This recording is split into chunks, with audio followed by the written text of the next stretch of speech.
Hello, it's Randi Rhodes. Here's a clip from our show, and go to randirhodes.com for the whole thing and a podcast. Buy a stinking podcast.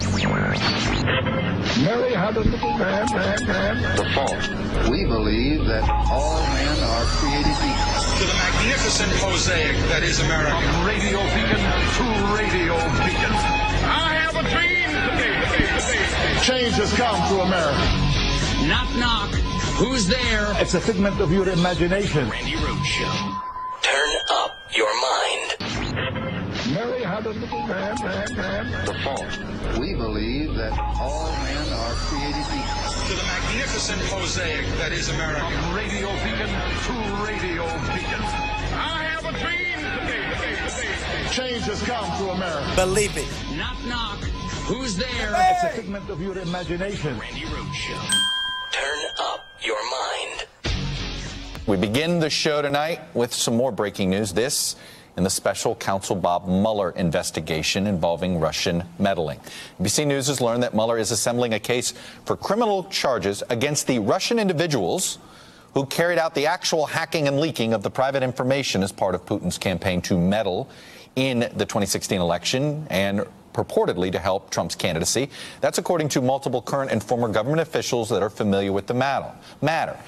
Does that case include any Americans? Does it include WikiLeaks? What about Putin himself? Well, U.S. intelligence says he directed these attacks. Now, whatever the specific answer is, this development does show, though, that Mueller's investigation is moving and moving rather quickly. Remember, it was just 2 weeks ago that Mueller indicted the Russians that were behind the revealing and sprawling and sophisticated campaign to disrupt the election via social media as a way to support Trump. Campaign chief Paul Manafort was hit with more charges as well. His top deputy, Rick Gates, also flipped at that time. And don't forget, just yesterday we learned that Mueller's team is asking a lot of questions about whether the president himself was aware of the Democratic emails being stolen before anybody else knew, and whether he was involved or at least knew of the timing in order to have a strategic release of all of these. I wonder if Trump knew. Do you think Trump knew? I think he did. No, he couldn't have known, because according to Sam Nunberg, a man who's been fired 3 times by Donald Trump, according to Sam Nunberg, Putin would never have told Donald Trump because Donald Trump couldn't keep his mouth shut. Oh. Russia, if you're listening, I hope you can find the 30, we don't really need to play it. I think everybody knows it. Don't sweat it, Scotty. It's Friday. Be happy. Be happy. We live in Florida, and there's some sort of a bomb cyclone hitting the northeast. Ooh, I was just there. Just escaped the northeast. Oh, my God. So good. I have such timing. And what is the secret? Timing is the secret to comedy. So anyway, this is amazing. So Adam Schiff was on the TV last night, and he, actually advanced the story, let's say, by saying that what they're looking for is whether or not the Russians previewed the document dump, the email, the stolen emails, previewed it to any Americans, say. It's also, I think, significant that our memo discloses for the first time that the Russians previewed to Papadopoulos that they could help with disseminating these stolen emails. So weeks later, when Don Jr. goes into that meeting, when he writes back to those offering dirt on Hillary Clinton, he says, if it's what I think it is, I would love it. And we now know, and we can talk publicly about the fact that the campaign, at least George Papadopoulos, was aware both that the Russians had these stolen emails and that they were prepared to help with the dissemination of those emails. That was one of several things that struck out to me. Can you speak a little bit more about that? We know there was this sort of cutout figure that was telling him the Russians had the emails. Tell us, what do they say further about help in disseminating them? Well, unfortunately, I can't go beyond what the Department of Justice has authorized us to disclose in the memo. Come on, Adam. But I think it's the first time the public's been able to see one of the links here, and that is we knew from the Papadopoulos plea that the Russians had told the Trump campaign very early on in April of 2016 that they were in possession of these stolen emails. We now know that the Department of Justice presented to the FISA court information that the Russians previewed what they would do with this information, their dissemination of it. So when Donald Trump openly called on the Russians to hack Hillary Clinton's emails and be richly rewarded if they released these to the press, his campaign had already been put on notice that the Russians were prepared to do that and disseminate these stolen emails. Oops. Whoops, everybody. Whoops. Yeah. And I got to tell you that, this is the new area of inquiry that Robert Mueller, the 13 Russians that were indicted, right? There were 13 Russian individuals, 3 Russian companies that were indicted, and that was for the troll farms. That was for social media trolling, illegal ad buying, and these new charges that we're now experiencing, we're being exposed to, comes from the Democratic memo, which nobody read. It's just, here it is, but nobody read it, and it's fabulous. It's just amazing. Now we'll get to it, but I got to tell you, this is a different group of Russians. These are the actual Russian hackers, and these hackers are. Maybe we'll get to extradite them and actually try them here. I don't know. But this information relies on the original conclusion from the intelligence community back in 2016. This is the secret intelligence that was gathered back in 2016 by the CIA, the FBI, the National Security Agency, and the Department of Homeland Security, okay? And so Mueller's consideration of charges against these Russians who did the actual hacking, separate and apart from the ones that did the illegal ad buying and the trolling, could jeopardize the Mueller investigation unless Mueller is being very strategic in releasing it, because the problem, maybe he'll release these indictments under seal, but they're coming. They are coming. And the idea that he's got to be strategic about this, because their information might include the conspiracy. Well, I'm sure the charge will be a charge of conspiracy. It will be computer fraud. It'll be computer abuse. It'll be, a conspiracy and violations of American statutes and, all kinds of things. But if he did release these indictments of the actual hacking, then he would be exposing the intelligence that we uncovered, like methods, sources, how they did it, what phishing emails were. But, and also, he's not done asking people, Americans, he's not done asking them if they received or were previewed any of this information. Well, we know that Trump previewed, and we know Trump Jr. previewed, and that Trump Jr. was very, upset because Trump Jr. said to a Russian, one of the Agararlars, right, that whole team of people, that he was very disappointed that they didn't bring the dirt that they previewed they would bring. Remember the June 6th meeting, I guess it was, or the June 9th meeting that was arranged on June 6th. Well, what's so interesting is that on June 6th, Donald Trump Jr. believed he was going to get a tranche of real dirt on Hillary Clinton. And then on July 7th,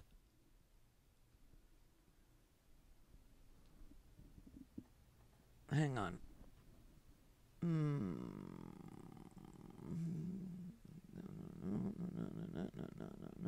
Hang on. These are not labeled. Where's the July? Here it is. Okay. And then on July 7th, Donald Trump said this to his sycophants, to the public. I am going to give a major speech on probably Monday of next week.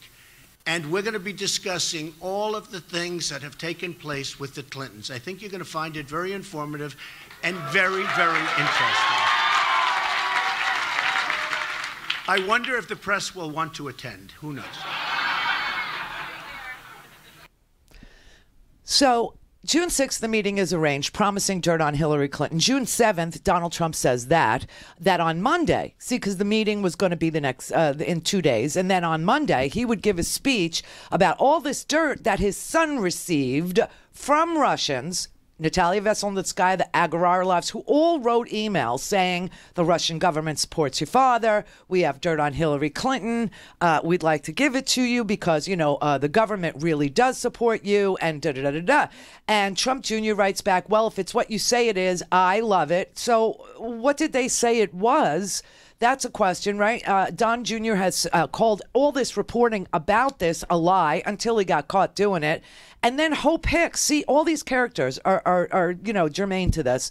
Hope Hicks actually said on Air Force One, she wrote the excuse note, a lie of a note about, Don Jr.'s meeting, saying that it was nothing and that it was about adoption and all this crap. And then she goes and testifies in front of the House Intelligence Committee.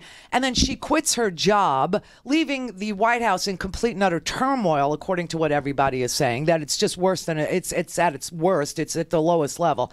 But meanwhile, there are others who also telegraphed to the media, to the press, that they knew that the dirt was coming. Remember, it's not just Roger Stone on Twitter.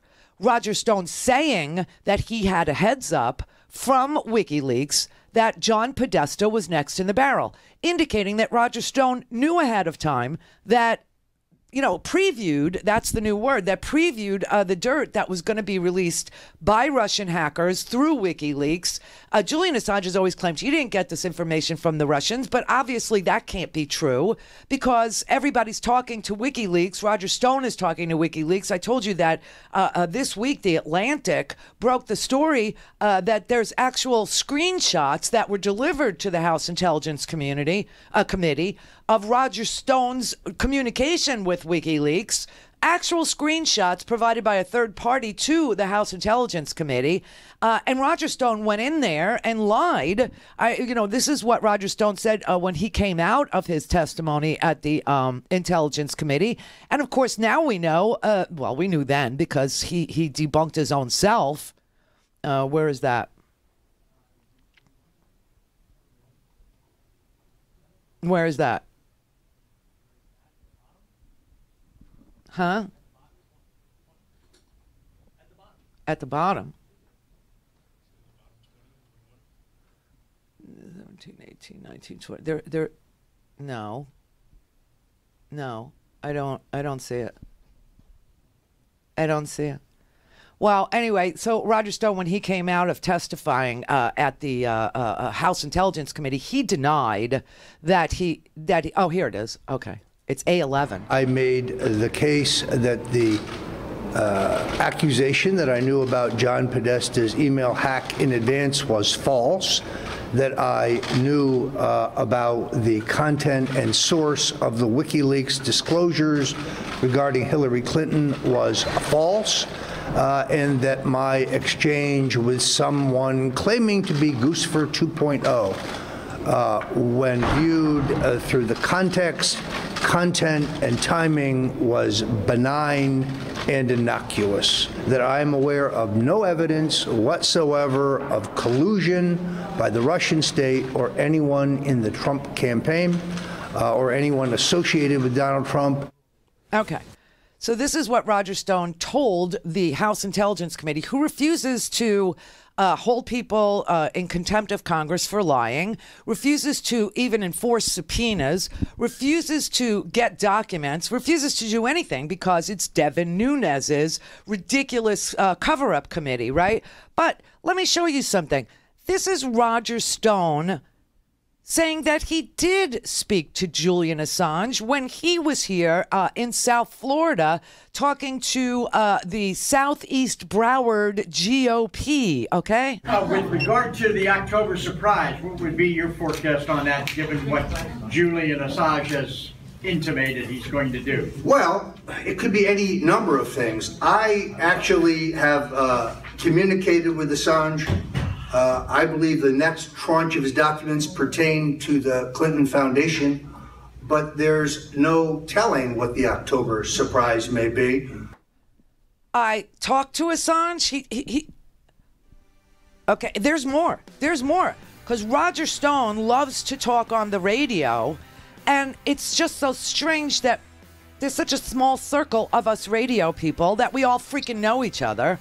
So he went on 2 shows. He went on Randy Credico's show. Randy Credico is, he's a friend once removed because I knew him up in New York during the Air America days. And Randy Credico is a stand-up comedian who's very socially active, okay? But he has a little radio show in New York, and Randy Credico was always booking Roger Stone. And Roger Stone tried to blame Randy Credico for all this crap, which is really bizarre to the people that know Randy. And then also Fernand, our friend Fernand Armandi, who does the show on WIOD, my old radio station. He's also been interviewing Roger Stone, who admitted that he knew the mother lode was coming and when. Clear for takeoff. Randi Rhodes Air Force. Air Force. RandiRhodes.com. Dream in color with Mitchell Gold and Bob Williams' Spring 2018 Home Collection. Their brand new collection features their classic, modern, and new traditional silhouettes in a vivid mix of colors, textures, patterns, and prints. You'll find sculptural shapes and unconventional forms, as well as familiar designs updated for today's living. New this season, inviting takes on modern farmhouse and more ways to take their signature style and make it yours. With new custom options for beloved classic icons. Experience the new collection in comfort at signature stores or peruse the entire collection and e-catalog online at mgbwhome.com. Enjoy 20% savings every day when you join the Mitchell Gold and Bob Williams Comfort Club. Membership also offers exclusive access to special promotions, special services like complimentary in-home design. It's free and really easy to join. Just visit mgbwhome.com to join online or find a Mitchell Gold Bob Williams signature store near you. Hey everybody, it's Brett from the Randi Rhodes Show. Independent media is the future and Randi's leading the way. And it's ironic, the more freedom she gained, the more expensive it got. It's crucial now, more than ever, to keep this show pure and free of corporate influence so Randi can tell the hard truths. The first step to change is an unbiased media, and for that, we need your help. So please, go to RandiRhodes.com/support and subscribe, you bastards. Hello, Progressive Voices tune-in listeners. I'm Casey Hobbs. And I'm Shane Mason, and we're the hosts of Nurse Talk Radio. Here's what we're talking about this week. So tell us about Trump's new health insurance plans. This is his latest way to gut the ACA, and that is to make sure that people can go out and buy these insurance plans that are just bare bones, basically catastrophic coverage that don't require any of the protections of the ACA, like preventative care, like screening for cancer and some other, not all cancers, but screening for some cancers and screening for other common health problems that might reduce overall costs later on. But this is just a scam that is just a terrible thing that moves us exponentially backwards from where the ACA was, instead of moving us forward to a Medicare for all. But he wants to weaken the ACA. Isn't that the whole idea of this? Absolutely. He just told a conservative convention this week that he's gutting. The ACA is being dismantled. And that's his whole purpose, is to get rid of the ACA. And it's just a vile kind of thing. All things Randi at RandiRhodes.com. Go for launch. Speaking truth to power, the Randi Rhodes Show. All right, I'm going to play these again in order so you can actually follow the lies. Follow the bouncing balls of Roger Stone, who lies to a congressional committee, probably knowing that Devin Nunes and Mike Conaway from Texas will never, ever press the issue. You can just get away with any damn crap you want to at that House Intel Committee. So this is Roger Stone coming out of his under oath testimony to the House Intelligence Committee after he admitted many times in public that he did communicate with WikiLeaks. Okay? I made the case that the accusation that I knew about John Podesta's email hack in advance was false, that I knew about the content and source of the WikiLeaks disclosures regarding Hillary Clinton was false, and that my exchange with someone claiming to be Goosefer 2.0, when viewed through the context content and timing was benign. And innocuous.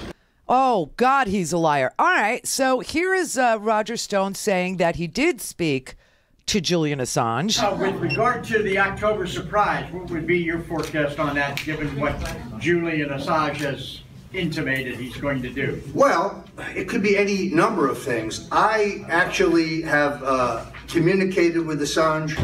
I believe the next tranche of his documents pertain to the Clinton Foundation, but there's no telling what the October surprise may be.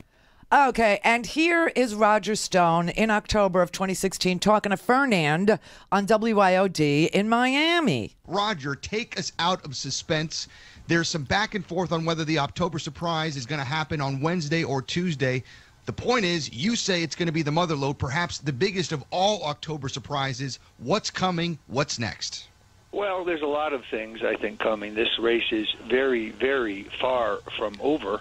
And I'm not going to step on Julian Assange or WikiLeaks by talking about substance. All I can say is that he does not work for the Russians.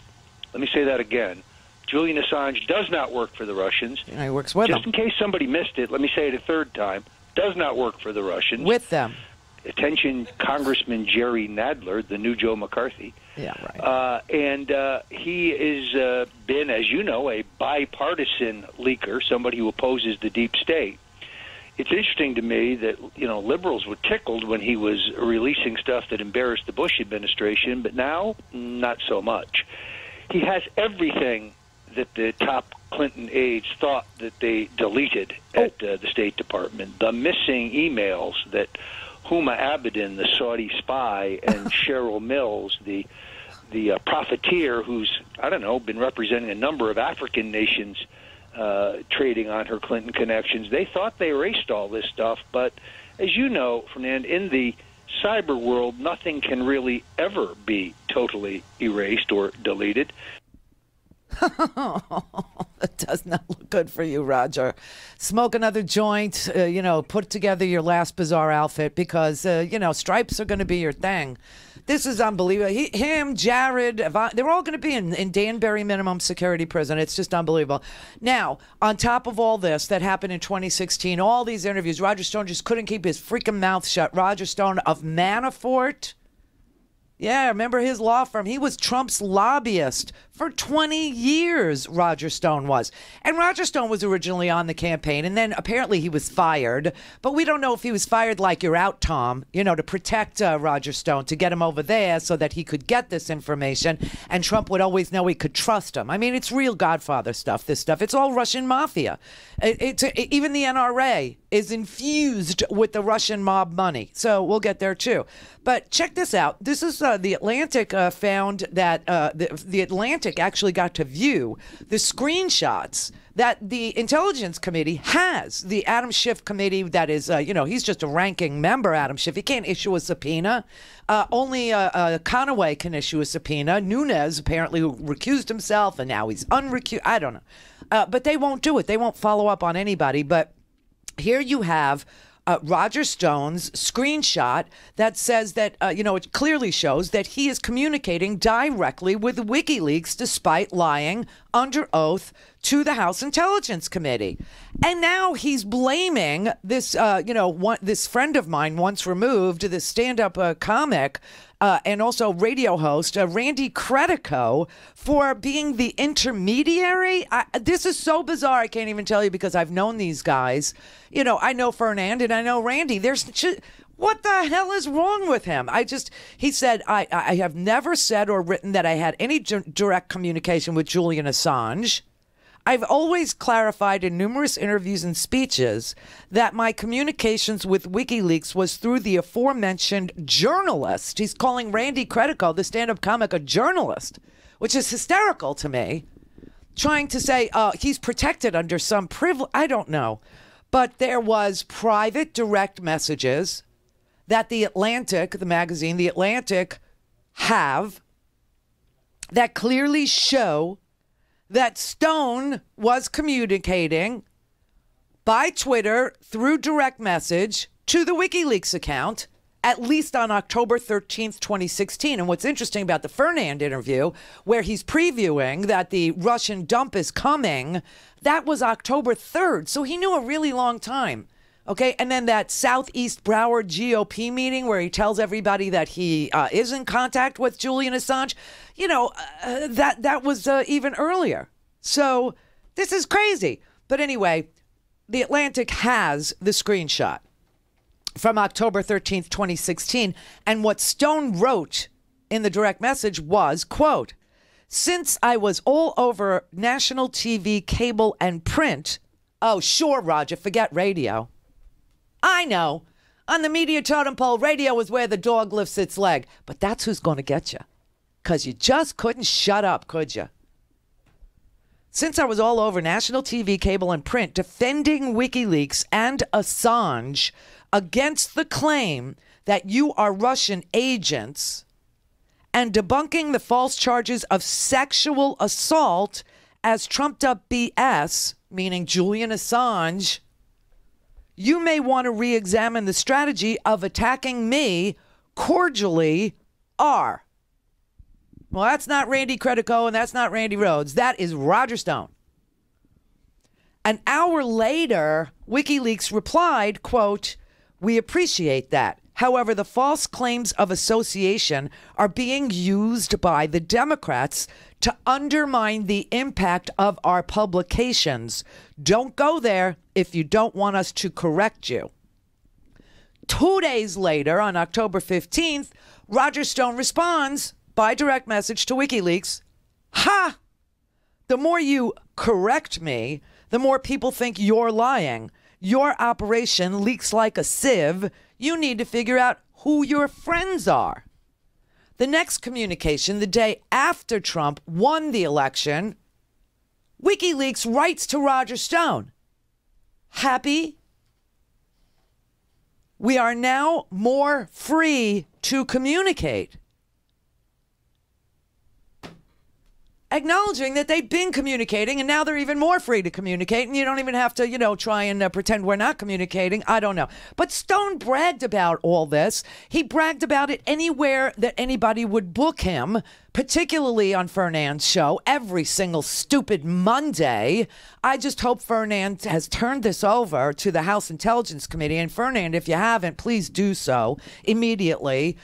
We've got everything, but I wouldn't want to steal your thunder. These are your shows, and you need to turn them over to Adam Schiff, because Roger Stone had been bragging about all these communications with WikiLeaks, and WikiLeaks, as you know, published all the Democratic emails just before the Democratic National Convention in July. And then, after that was published, this is, okay, I got my dates wrong. After the publishing of the DNC emails, after the publishing of all this stuff, that is when Roger Stone went to the Southwest Broward. Broward is Fort Lauderdale. Broward is where Parkland is. Broward! People remember that from me because I used to talk to them like that. But Southwest Broward Republican Organization, that was August 2016 when he said, I communicated with him. With regard to the October surprise, what would be your forecast on that, given what Julian Assange has intimated he's going to do? Well, it could be any number of things. I actually have communicated with Assange. I believe the next tranche of his documents pertain to the Clinton Foundation, but there's no telling what the October surprise may be. Okay, so he says this on October 16th at the Southwest Broward Republican Organization. He says he's communicated with Assange. And then right after that, a few days after that, Stone tweets that Hillary Clinton's campaign manager, John Podesta, will soon have, quote, his time in the barrel. Now, I'm sure that it was top of mind for Roger Stone because Roger Stone was asked the question, what's the October surprise at this meeting of Republicans in Fort Lauderdale? And he didn't know the clear answer. So he probably went home and followed up. And then they said, oh, it's going to be the Podesta emails. And Roger Stone, needing the spotlight, needing to be Roger Stone, the flamboyant one, actually then tweets out that John Podesta is the October surprise and he's next in the barrel. And then on the Alex Jones show, which is what Fernand was reacting to, Roger Stone tells Alex Jones, the conspiracy monster, that the mother lode was coming on Wednesday. And that's when Fernand said, okay, so you say that the mother lode is coming on Wednesday, right? Roger, take us out of suspense. There's some back and forth on whether the October surprise is going to happen on Wednesday or Tuesday. The point is, you say it's going to be the mother lode, perhaps the biggest of all October surprises. What's coming? What's next? Well, there's a lot of things, I think, coming. This race is very, very far from over. And I'm not going to step on Julian Assange or WikiLeaks by talking about substance. All I can say is that he does not work for the Russians. Let me say that again. Julian Assange does not work for the Russians. Just in case somebody missed it, let me say it a third time. Does not work for the Russians. Attention, Congressman Jerry Nadler. You get it, right? You get it. No, Julian Assange doesn't work for the Russians. He works with the Russians. He accepted stolen material from the Russians, which he then disseminated and told Roger Stone about in direct messages. Oh, my God. Look here. Randi Credico. Oh, Randi. Hi, how are you? Oh, God, long time, honey. Why is your name showing up in these Russia stories? Well, I will tell you why. All right. First of all, I just wanted to say that it was a very bad day that Barry Crimmins has passed away, and I wanted to... No. Oh, no. Oh, yes, yesterday. no. Oh, no. So, and by the way, Julian Assange just tweeted his documentary out, Call Me Lucky. I'm in D.C. right now. I'm talking to reporters about all of this stuff with Roger Stone, right? And I was actually called before the committee. Roger Stone was on my radio show when I was running. I had 2 years at WBAI. I had a lot of different people on. I had pro Hillary people on. I had Gary. I had Gary Johnson on. I had Jill Stein on, and I had Roger Stone on.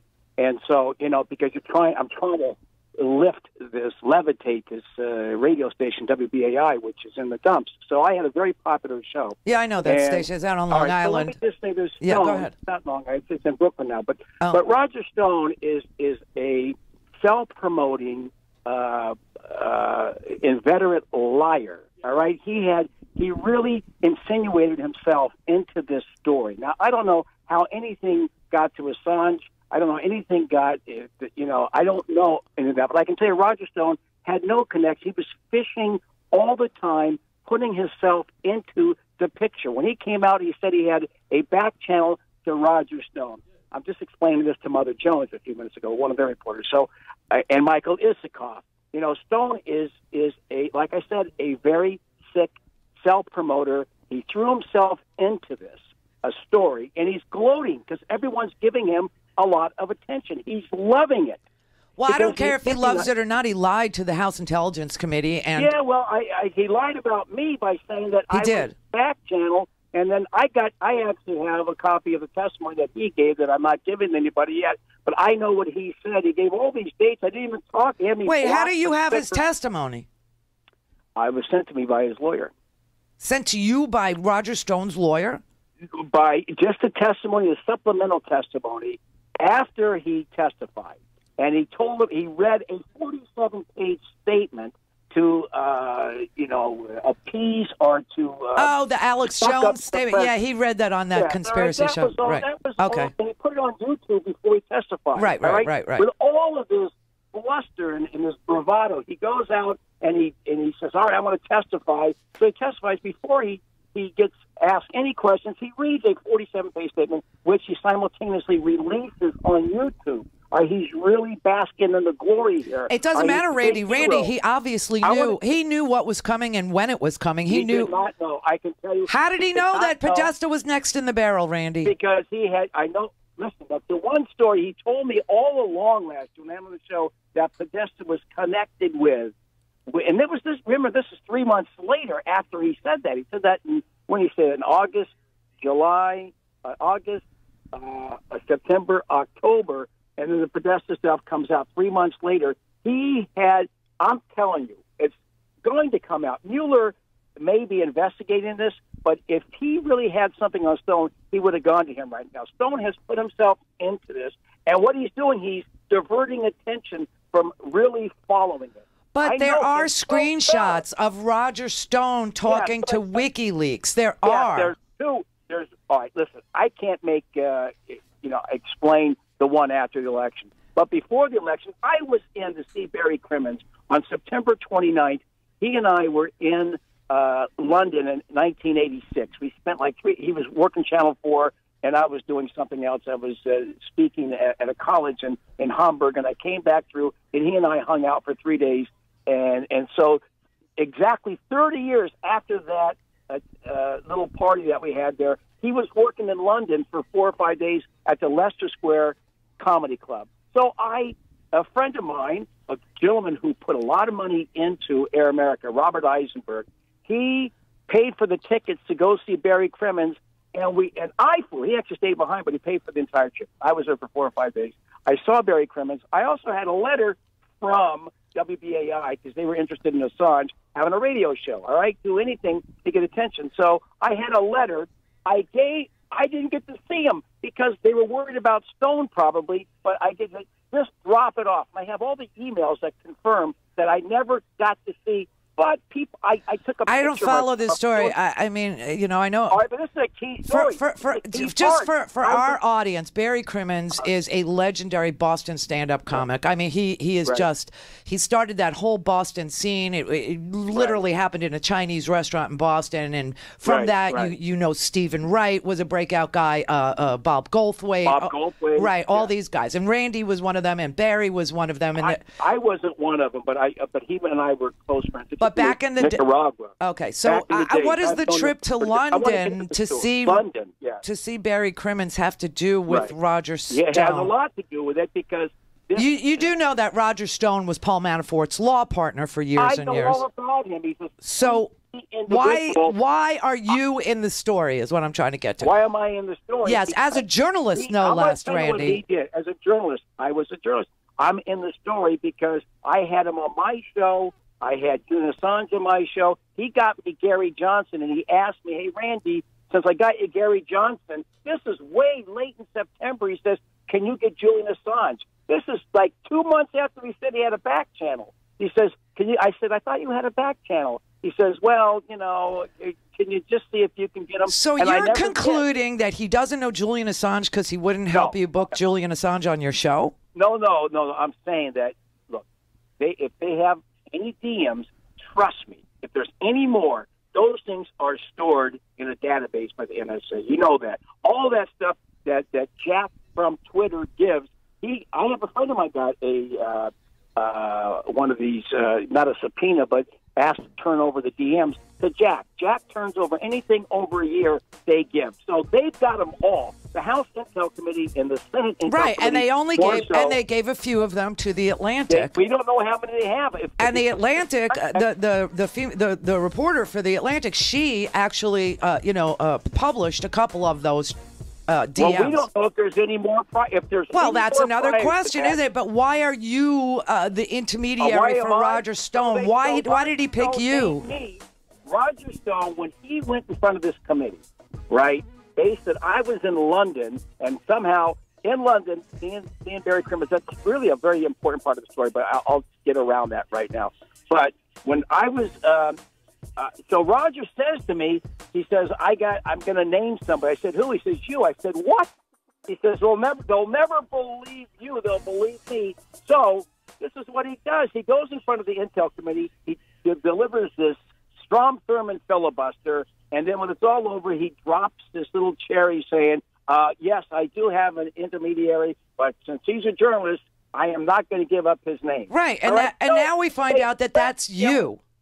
They threatened him with a subpoena, right? He doesn't even wait for the subpoena. If he's so bold and so ballsy and so all this bravado, why didn't he wait until he got the subpoena? So he gave up my name, and I got the testimony right in front of me, all right? Then he changed the story there that I confirmed when I didn't speak to him for 4 months. I somehow communicated with him that Assange is going to. But are you saying that the only relationship you have with Roger Stone is as a guest on your show? No, I've known the guy for a long period of time. He called. He said that I was dead. Remember, when Air America was still around, he said that I was the guy that called Elliot Spitzer's father at 3 o'clock in the morning and left a bunch of nasty comments. When I was in Argentina, he said that I what's the word? Cloned his phone or whatever. Why is Roger Stone in your universe?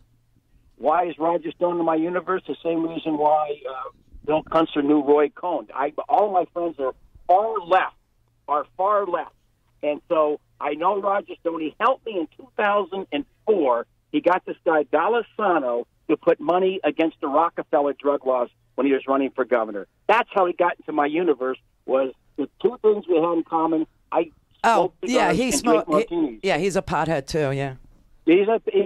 Listen. Yeah, I know. I'm not saying to Roger Stone that I'm going to write a book on it, okay? Forget about it. I got the book on Roger Stone. I'm the one that outed him when he infiltrated Al Sharpton's campaign to undermine John Kerry's campaign in 2004. That's the only reason why he went to Sharpton, knowing that he would turn off a lot of voters before Sharpton was seen as a moderate. Well, it's very, very strange that he's saying that you're a journalist, which is, come on. I'm not a journalist. You're not a journalist. You're a stand-up comic. He had to name somebody. He had to name somebody. Right, and this is so bizarre. This is so strange that he's naming you. Do you know what this has done to me? No, I don't. What is it like? Him, Manafort. Well, no, I lost a couple of nights. I was working for a guy who's running for a high office as a Democrat, and it's going to be like his chief advisor. And until I can clear it up, which is what I've done. Michael Isikoff, I sat with him 3 days in a row. All right, he knows the whole story. And his book comes out on Putin and the Russians and all of that. He's got like all the forensic evidence. There's no way it was me at Roger Stone was basically perjuring himself. Yeah, it's obvious. I mean, you could debunk him in 2 seconds because the man can't keep his mouth shut because he is Roger Stone, and he keeps changing his story. First, he had direct communication. Right. No, he does. At this Republican. But when I saw your name, I was like, "What the? How does Randy Credico fit into this?" Well, there you go. I fit into it, and you know what? It's been great. It's like Truman Capote getting it in cold blood, getting their stories. All right, that's my association. I got so much material on him. The thing I gave Wayne all the stuff when I'm breaking to my apartment when I was in Argentina to get these checks that Sharpton had shuffled around. Every 2 weeks he'd go to a different bank, and so he was able to prove back then. Was working with Sharpton. One question, Randy. Did you testify to the House Intelligence Committee? No, I'm not. I did not testify because I didn't want to give up my information. Because I visited a guy you don't like, for better or worse, Assange. I visited him not until 6 months ago. I was in Ecuador? And still, yes, when I was Ecuador Embassy. I actually have 3 times that I visited him, but 1 year after the elections, the first time I ever met the guy.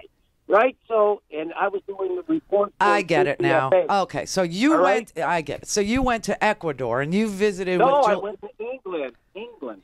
I was at the Ecuadorian Embassy.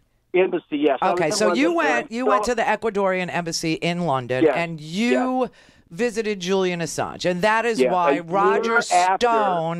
No. A year early, Roger Stone said in his statement that I had visited Assange, who I never spoke to. I had him on my radio show 3 weeks after he came out and said that he had direct contact. So Assange is on my radio show 3 weeks. That's the first time I ever spoke to him, and not again for another 6 months. He did my radio show again. That's the only communication I had to him until a year later when I was there covering this process for someone doing a FOIA request to British High Court, and I was reporting on it for a KPFA for Dennis Bernstein and Flashpoint. And so I got to see him.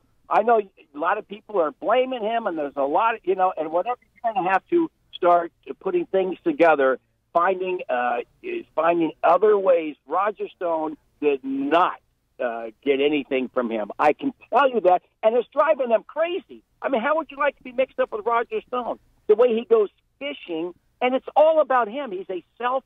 Okay.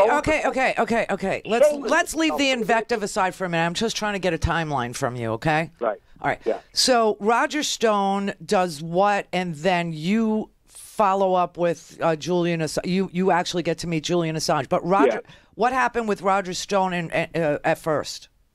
Roger Stone at first, this is 2016, before the election. Yeah. He was trying to peddle, there's a famous picture of me, that I put out. Roger Stone and I was talking, and this is before the election, because he was trying to sell me on a BS story of this guy by the name of Danny Williams, who was... No.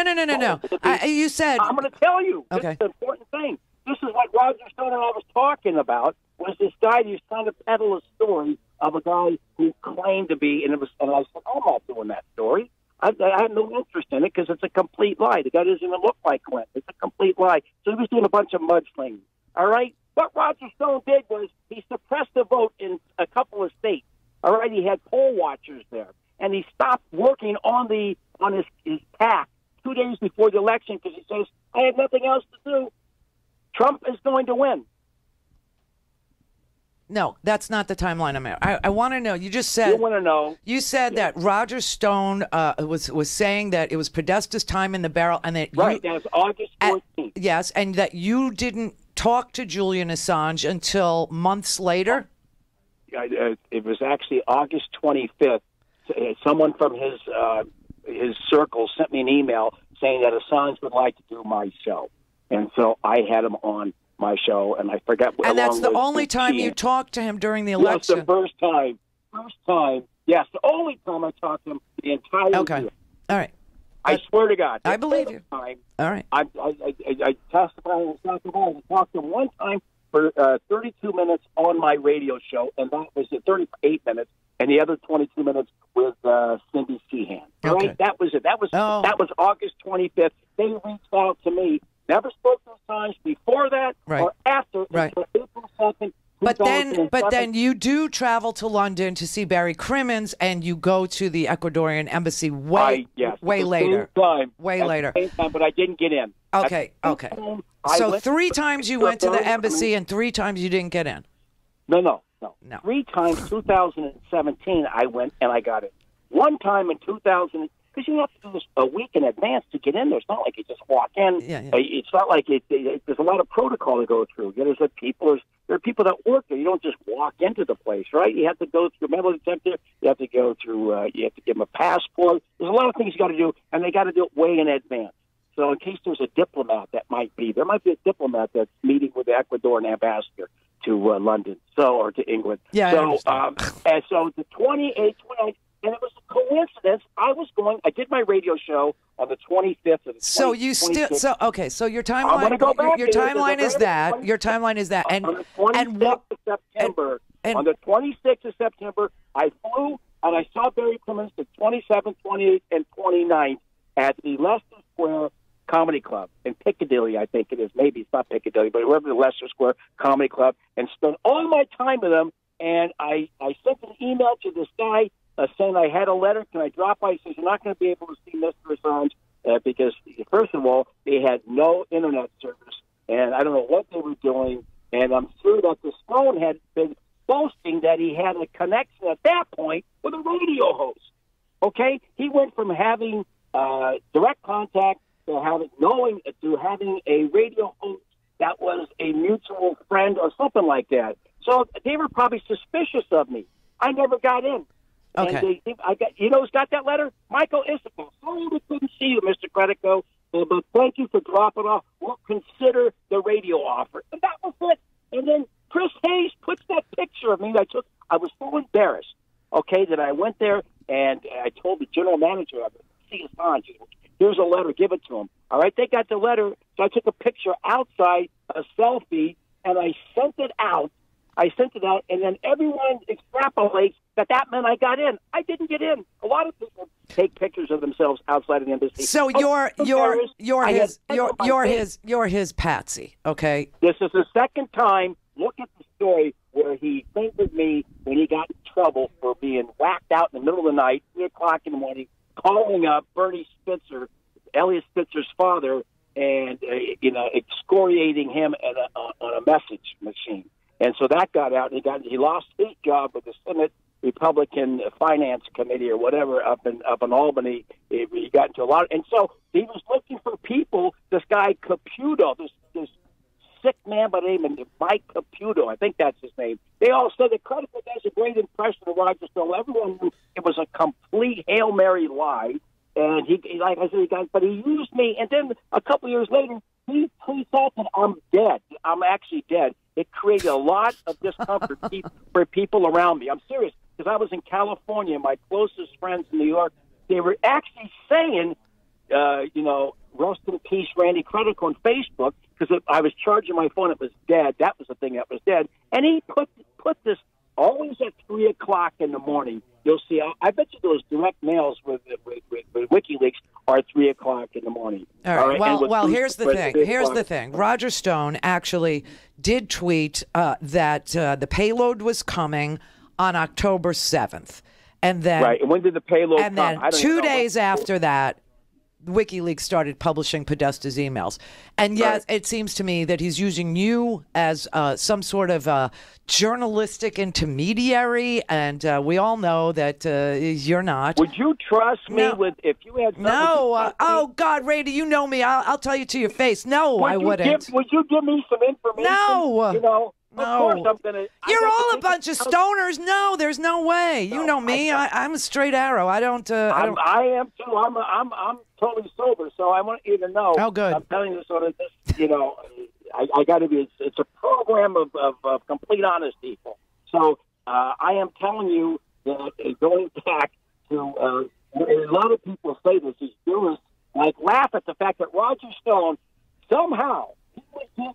Assange would give it to me to give to Roger Stone. Why would he give it to me? Okay, I get it. Me. I wouldn't trust me. Right. No, I wouldn't trust you either. I got the biggest mouth in the world. No, not a chance. And when I'm drinking, I would tell everything. Yeah. So, no. No. And I was drinking when I was with Barry, okay? I know. A year and a half ago. I know. That's why I say you. And it's so funny that when I was telling the audience, I have no idea that you were listening, but I was telling the audience that you're a friend of mine once removed. And the once removed is because you're a friend of Barry Crimmins, who you just told me live on the air, had just passed away, who's he was a beautiful human being. He loved doing your show. Oh, I loved working with him.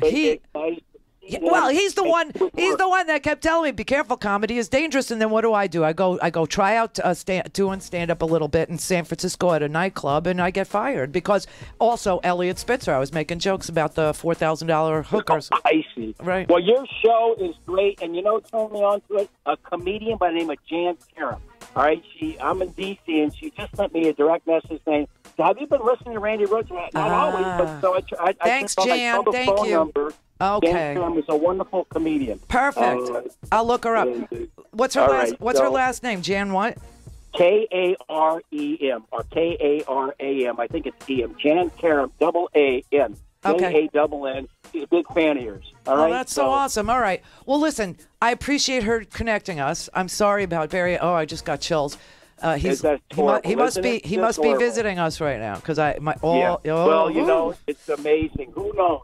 All I know is that he loved you, and that was like the best. I loved him too. I loved him like crazy. At Air America. I loved him. Al Franken was the worst. News was the best. Okay. Yeah. And I loved it when we did the stuff at Rocky Sullivan. Rocky Sullivan's. Oh my God. Well, thanks, Randy. Yeah. I appreciate it. And where are you located right now? I'm back in Florida. I'm back in Florida, in West Palm Beach. Yeah. No, I built a studio down here for myself. Oh, that's fantastic. Yeah. Well, you sound great. Thank you. You're really a great radio host. Thanks, Randy. I had a lot of admiration. So do I. And thanks. We miss you here in New York City, and now I can listen to you more often. Okay. Cool. And if you want any follow-up, let me know. Okay. As this story breaks, yes, I will. I have your number now, so thank you. Because everybody in D.C. right now, from Betsy Woodruff to Michael Isikoff to the guy from Mother Jones, David Corn. David Corn, yeah, he's great too. All right. I'm going to be looking. I'm going to be looking. I have a friendly voice. Okay. Bye-bye. All right, Randy. Got to go. I'm up against a break. You know how that goes. Then he doesn't say goodbye.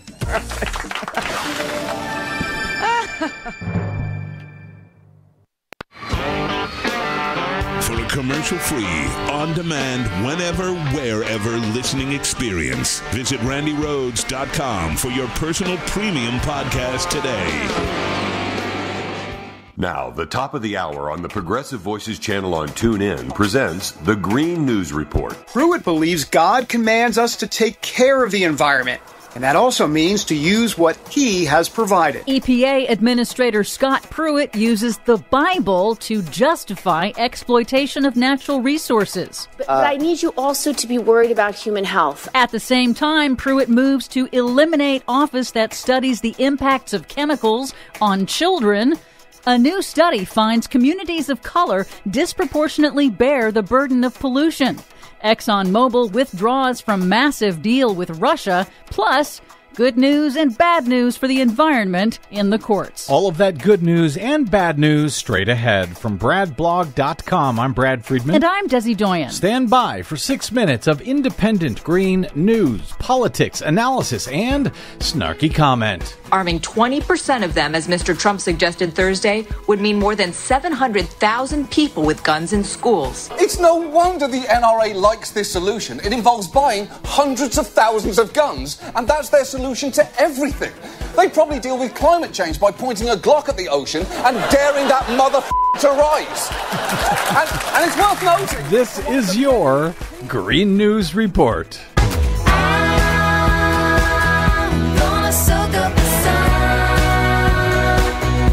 Okay, Desi Doyen, sad news. Russia and Exxonmobil are breaking up? Yeah, it sure does look like it. Exxonmobil announced Wednesday it is formally withdrawing from a massive joint venture with Russia's state-owned oil company Rosneft because of international sanctions that have halted projects to develop Russia's untapped oil reserves. The deal was signed by former Exxon CEO and current U.S. Secretary of State Rex Tillerson.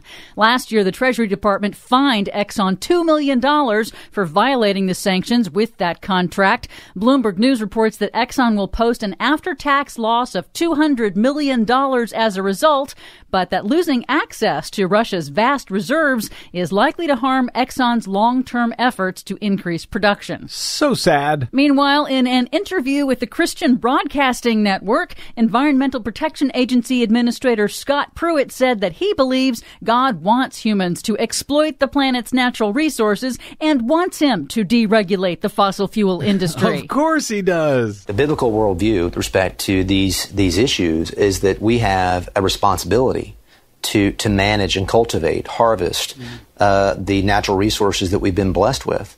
To truly bless our fellow mankind. Good God. But Pruitt, of course, focuses only on fossil fuels and ignores the impacts in pollution, environmental destruction, and climate change, and ignores the free and clean natural resources called the sun and the wind that are also part of creation. Yet why isn't Scott Pruitt harvesting those? It's the polar opposite of the stewardship philosophy of Pope Francis. In an interview with the New Republic, theology professor Jamie Schaefer of Marquette University said Pruitt's fringe beliefs are, quote, not a reflection based on biblical scholars' findings. Well, knock me over with a feather. And Pruitt's interpretation of the Bible doesn't appear to include protecting actual people. Pruitt has spent the last year rolling back pollution standards on behalf of polluting industries. This week, the EPA's own scientists have released a new study showing that in 46 U.S. states, minority and low-income communities bear the highest burden of air pollution in the nation, far more than white communities,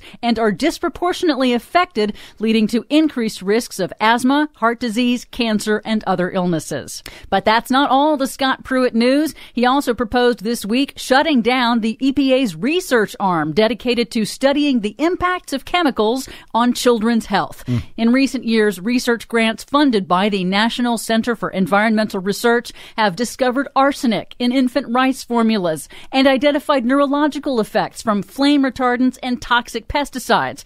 But Pruitt is proposing to eliminate that office to cut costs. Just like the Bible commands.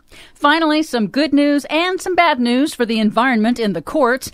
First, the bad news. The federal judge that Donald Trump accused of bias for ruling against him and his defunct Trump University this week cleared a major obstacle for Trump's controversial border wall with Mexico. U.S. District Judge Gonzalo Curiel ruled this week that the administration does have the legal authority to waive major environmental laws like the Endangered Species Act and the Clean Air and Clean Water Acts to expedite the wall's construction.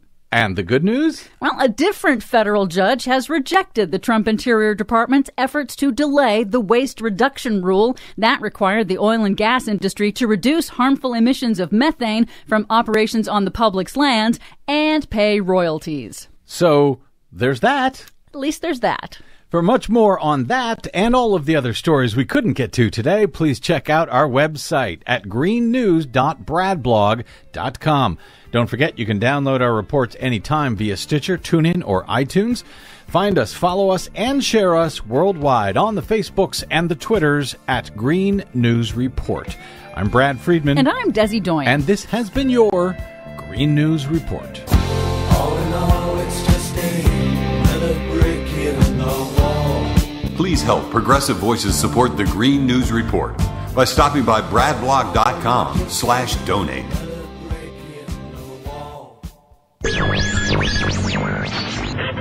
Mary had a little man. The fault. We believe that all men are created equal. To the magnificent mosaic that is America. From radio beacon to radio beacon. I have a dream today. Change has come to America. Believe me. Knock, knock. Who's there? It's a figment of your imagination. Randi Rhodes Show. Turn up your mind. Russia, if you're listening, I hope you're able to find the 30,000 emails that are missing. I think you will probably be rewarded mightily by our press.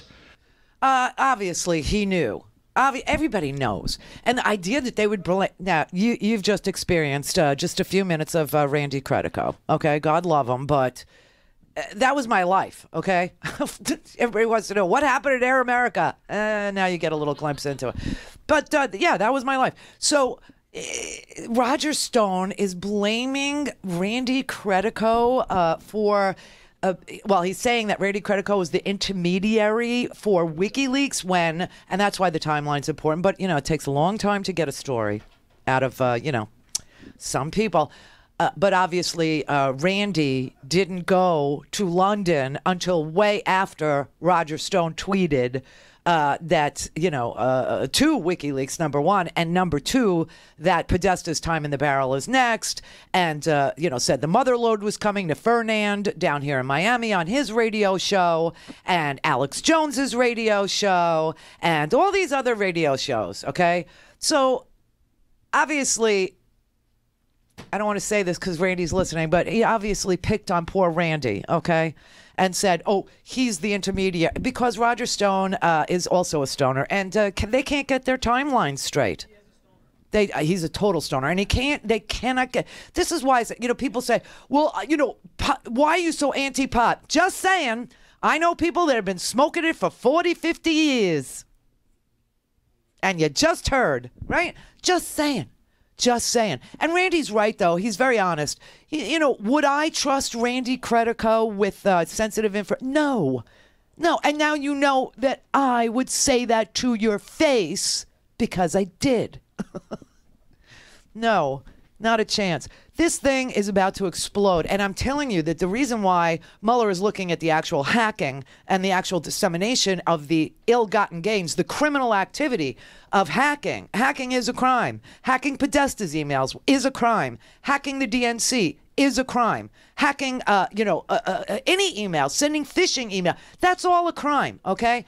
And the reason why he's not releasing that indictment, Randy, just so you know, the timing, is because Mueller is being strategic. Every piece of information, just like you believe, the intelligence committee, the National Security Administration, the Department of Homeland Security, the FBI, and the CIA have had all of this secret intelligence information for a very long time, since 2016. And remember, that's why Obama kicked 35 Russian diplomats out of the country and seized their diplomatic compounds, in New York and Maryland, because the intelligence communities have the information. They've concluded that we were hacked. They've concluded that there were penetrations of electoral systems in at least, 7 states, maybe as much as 39 states. Some say 21 states. But our intelligence community knows this. The only person that doesn't want to admit that this is known is the President of the United States, who refuses to defend and protect the United States against all enemies, foreign and domestic, including yesterday when Russia gave their State of the State. Vlad gave his stupid State of the State thing as if, anybody has a choice in what happens to them there. There's an election coming up in Russia. He wants high voter turnout so it won't look so rigged, so it won't look so fixed. So he gives his State of the State, and he announces that they've got some nuclear-powered ballistic missile with a nuclear warhead on top of that nuclear engine that can fly very low and erratically, and it can avoid all of our missile defense shields, and it can hit, and he uses as a target Florida in his video. He uses Florida as a target in his video. You would think, because President Trump, basically hangs out at Mar-a-Lago, which is literally 5 miles from my house, that he would say, okay, Vlad, enough of you. But he says nothing. And instead, Roger Stone, who knows everything that's about to happen before it happens, Roger Stone, who lies under oath to the Intelligence Committee. Roger Stone, who, mangles timelines all the time on that conspiracy talk show. Roger Stone, who tells Fernand Armand that the October surprise is coming and it's going to be the mother lode. Roger Stone, who tells the Southwestern Broward Republicans that he does talk to Julian Assange, now blames that guy, my friend once removed, Randy Credico, for being the intermediary between, and I get why he's so upset, because I don't think he really gets what's happened here. Nobody blames you, Randy. Nobody will blame you, and that's why you haven't been subpoenaed. Nobody believes him. Nobody believes a word he says because he's documentably lying. That's just a fact. And the fact that it's Manafort, Stone, it was Black Manafort, Stone, and Kelly, that was a law firm. The fact that Manafort and Roger Stone were lobbyists for Donald Trump for 20 some odd years. And the fact that Roger Stone was part of the campaign and then was supposedly fired from the campaign, no reason given, to separate him out like Tom Hagen in The Godfather. You're out, Tom. And of course, you find out at the end that the only reason why they separated Tom was so that Michael would know at the end that he could trust Tom, because Tom didn't know anything that was going on, right? Because he kept him outside. That's what they did with Roger Stone, so they could trust him. And Roger Stone was communicating with WikiLeaks. Roger Stone did know when things were coming. Roger Stone's timeline of Podesta's next in the barrel coincides with telling the Broward County Republicans that he does talk to Assange. A couple days later, he says, he's asked the question, what's the October surprise? Doesn't know the answer, gets the answer, tweets the answer. Oh, it's Podesta. That's what's next. And then 2 days later, Podesta's emails are released in batches, just to prolong the torture. You know why? Because we have some mentally ill people who are literally in charge of an awesome power. An awesome power, the presidency of the United States. These are mentally ill people who bully other people. They bully them on social media. They bully them in real life. They bully them in the press. I mean, the stock market is like the global markets are melting down. Why? Because Trump decided yesterday to drag the whole world into the suffering by, claiming he's going to level tariffs on steel and aluminum. Now, our steel industry employs about 140,000 people. The people whose jobs depend on steel and aluminum being at the price it is, about 6.5 million people in this country.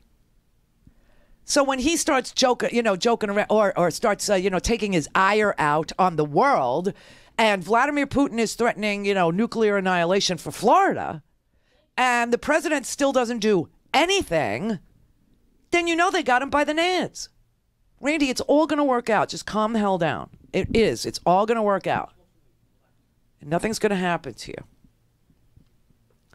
Eddie in San Jose.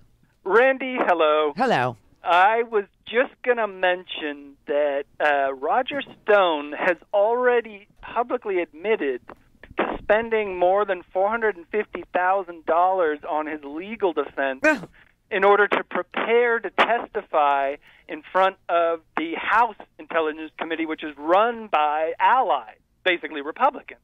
So if he's so not guilty in all this, why does it cost him $450,000 to tell his friends in Congress that he isn't guilty? But he still lied to his friends in Congress. And he still lied to them. And he, not only that, on his way out, he attacked all the Democrats on the committee. And I know. And I think he got, didn't he get kicked off of Twitter for attacking Yes, the he Democrats? did. Yes. Yes, he did. So what, and this is actually this total, when he mentioned that total, it was back in November. Natasha Bertrand covered it. That's yeah. Business Insider. Yeah. But I'm also well, wondering... now she's the one that was responsible for the Atlantic story. She wrote it. Yes, and she's been tracking the Roger Stone angle. Yeah, for a long time. and thank God for her, because it blows my mind too. Yeah, this whole thing. How could you be part of a law firm whose name is Black Manafort, Stone, and Kelly, and not think that Roger Stone and Paul Manafort, who lobbied on behalf of Donald Trump for 20 years, are in this?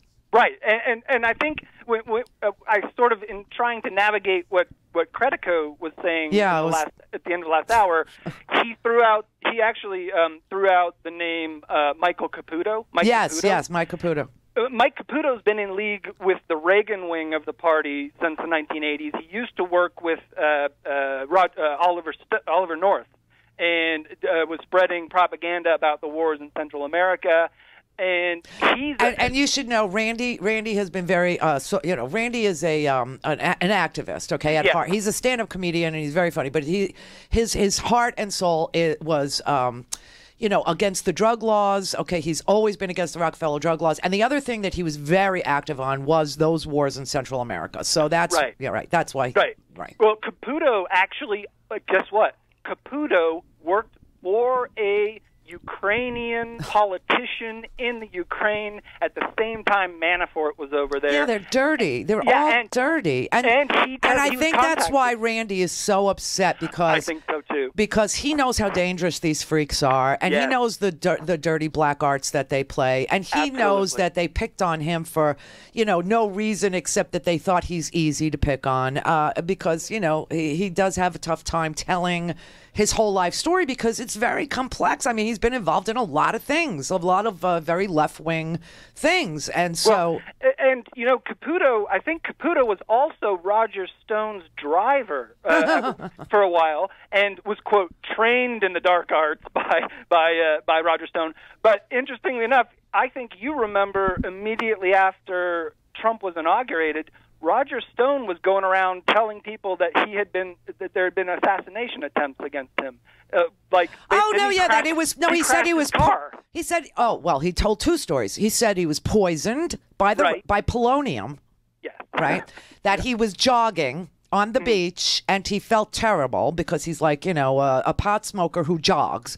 And he just felt ill, and he went to the hospital, and he swore that he was poisoned by polonium, and that they sent his blood sample off to the CDC to track the polonium or some such crap. And then he got into some car wreck.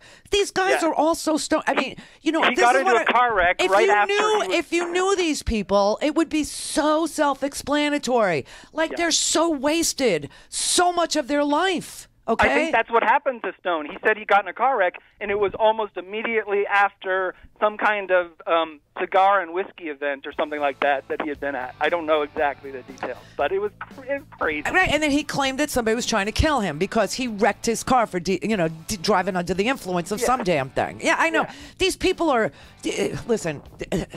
The idea that there would be any power in any of these freaks' hands should scare the bejesus out of everyone listening, okay? Well, Glenn Simpson testified in Congress that he thought that the real people who had the connections to Julian Assange in England, he suspected Nigel Farage could be part of it. Oh, duh. And so I far more confidence that Nigel Farage was a guy in this than Roger Stone or Michael Caputo or even somebody did, listen, Roger was talking to WikiLeaks, and so was Junior, for God's sake. So this idea that they never had contact with WikiLeaks or, he says he did, and Junior's, DMs, totally they were in touch. The Randi Rhodes Air Force. The Randi Rhodes Show is live on RandiRhodes.com and the free Progressive Voices app for Android and iOS. Visit the App Store or ProgressiveVoices.com now. Dream in color with Mitchell Gold and Bob Williams' Spring 2018 Home Collection. Their brand new collection features their classic, modern, and new traditional silhouettes in a vivid mix of colors, textures, patterns, and prints. You'll find sculptural shapes and unconventional forms, as well as familiar designs updated for today's living. New this season, inviting takes on modern farmhouse and more ways to take their signature style and make it yours. With new custom options for beloved classic icons. Experience the new collection in comfort at signature stores or peruse the entire collection and e-catalog online at mgbwhome.com. Enjoy 20% savings every day when you join the Mitchell Gold and Bob Williams Comfort Club.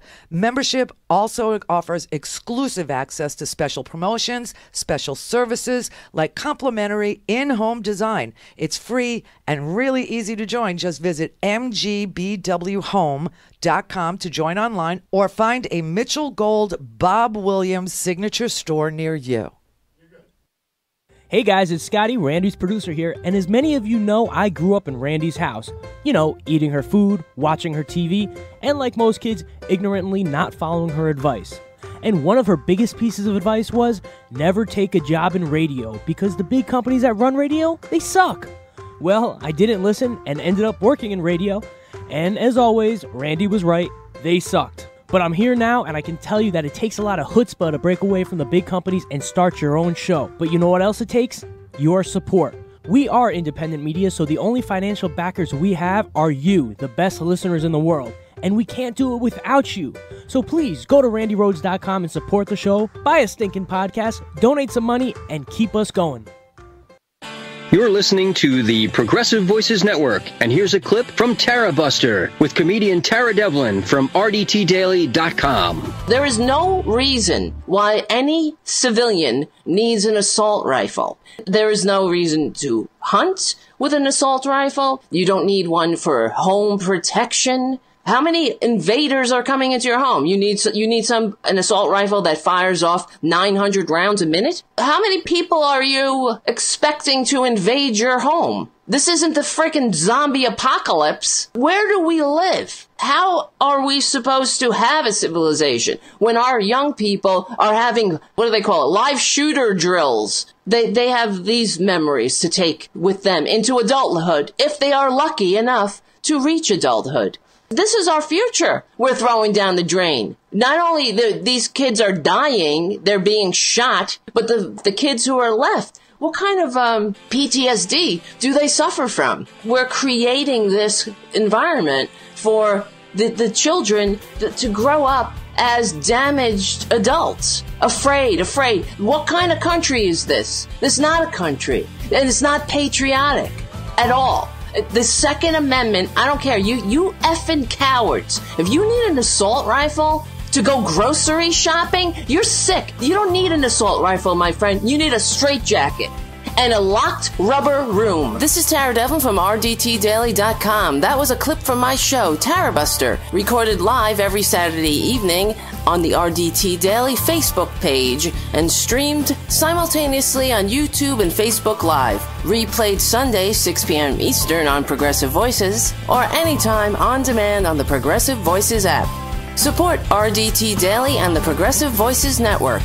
Remember, we stick together, we win.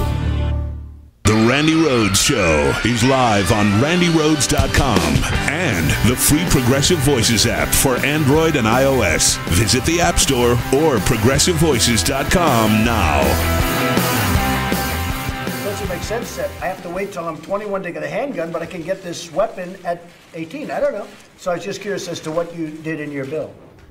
You don't address it? We didn't address it, Mr. President. But I think why? Because you're afraid of the NRA, right? Not an issue. Chris, did you have something? No. I think you underestimate the power of the gun lobby. No, I'll tell you what. And they do have great power. I agree with that. They have great power over you people. They have less power over me. I don't need it. What do I need?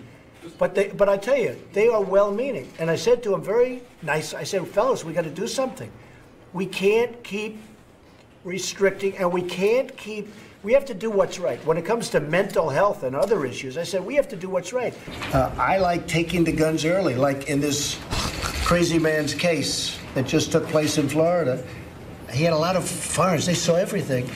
To go to court would have taken a long time. So you could do exactly what you're saying, but take the guns first, go through due process second.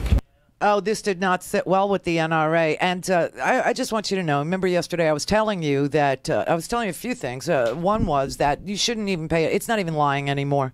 What Trump does isn't lying. What Trump says is gibberish. What Trump does is babble, like a baby. It's meaningless. Whatever he says is meaningless, okay?